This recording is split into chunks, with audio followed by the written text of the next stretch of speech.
alam ba ninyo, Senado, tinayo yan hindi para maging rubber stamp. Ha?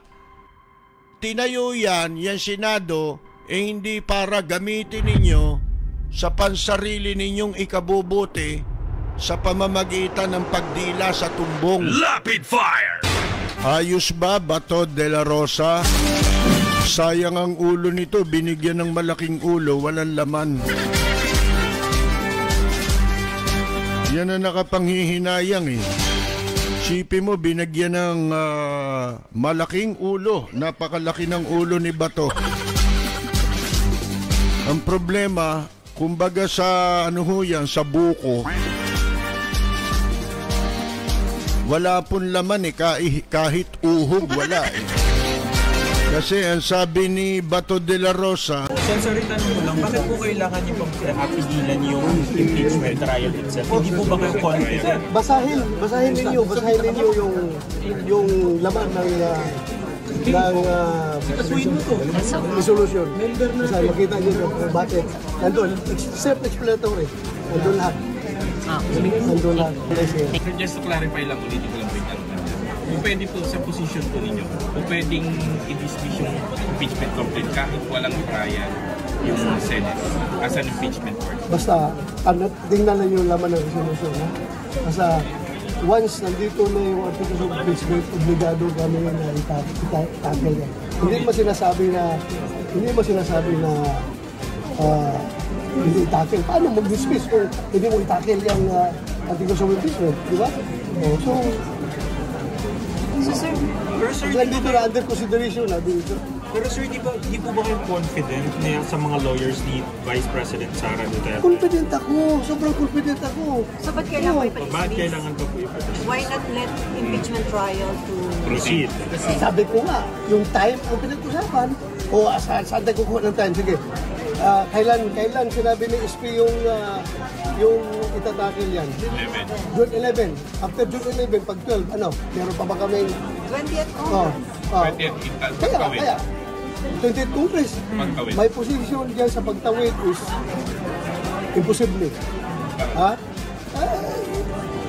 Based on my readings, based on my research, and based on the legal opinions coming from experts, yun ang binabasehan ko.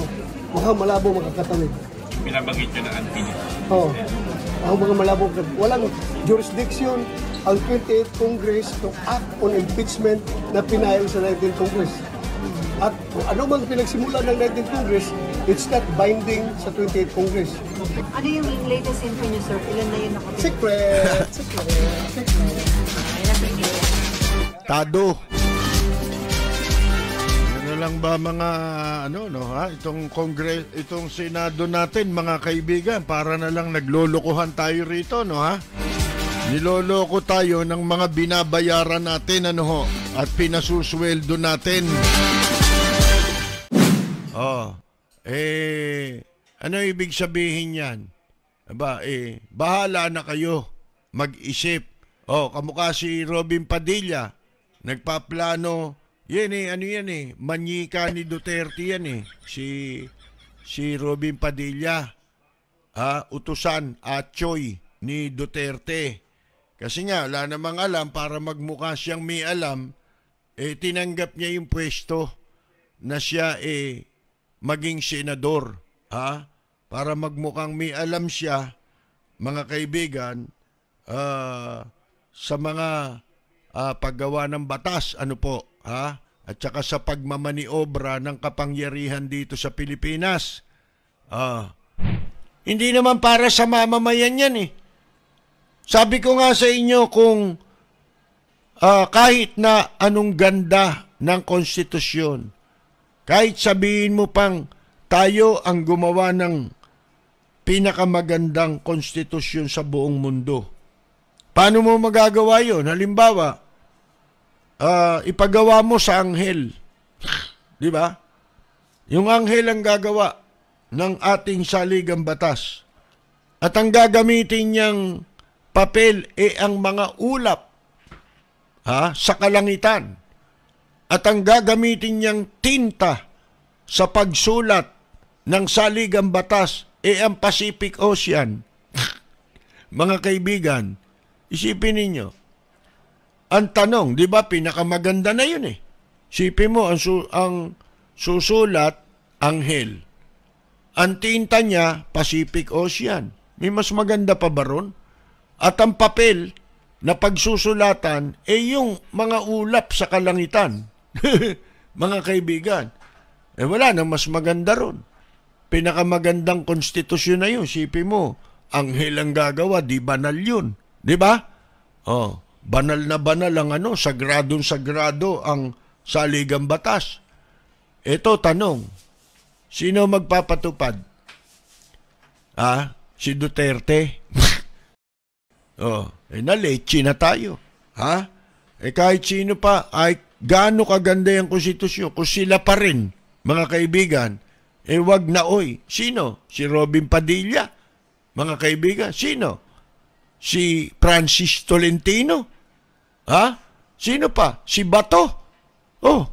Yan ang mga, magmamarunong na pakialaman. Ang problema kasi natin, nabansot ang mga Pilipino. Nawala ng leader, ng mga tunay na leader. Talagang dinidiscourage nila yan, yung magkaroon ng mga bagong leader. Kung meron mangilan-ngilan na marunong dito, mga kaibigan, wala rin Bakit?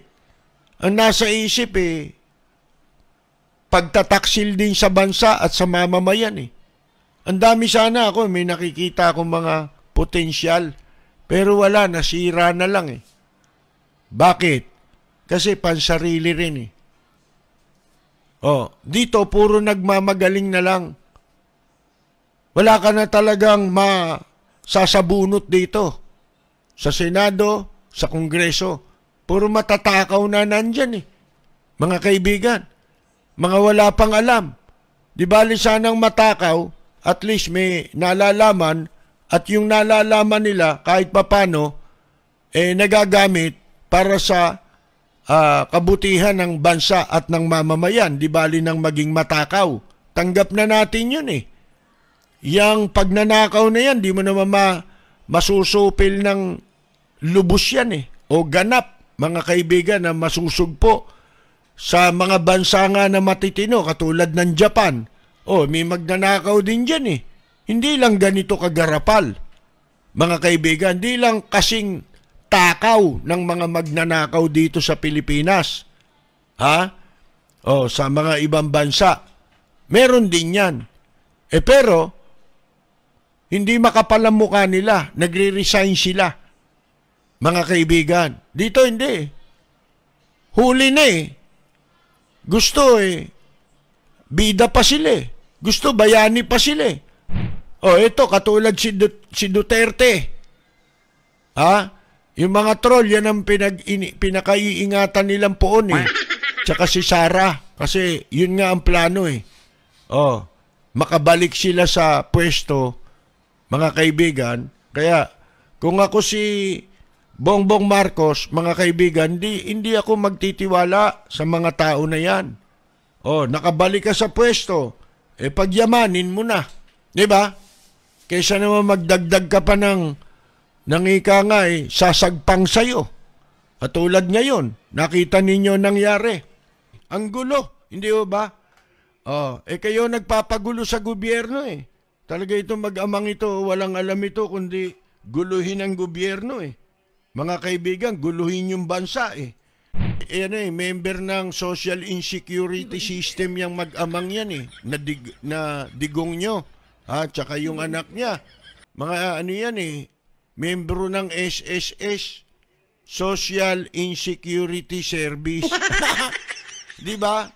Noong nakaupo si digong nyo, patakot-takot na pandemya inaabot natin sa bansang ito, walang ginagawa ang gobyerno. Para tulungan yung mga mamamayan, nag-lockdown, walang malamon ng tao. Mga kaibigan, yung mga kababayan nating hindi matiis, na hindi sila gagalaw, mga kaibigan, upang tumulong sa kapwa. Ano ginawa ng gobyerno ni digong nyo? Abay, sinabi komunista raw yun. yung community pantry. Pagkatapos nabigyan ng award ng US Embassy dahil doon sa kanilang ginawa na yun. At yun tinularan ng iba. Mga kaibigan, naging mabuting ehemplo doon sa mga may mabubuting kalooban.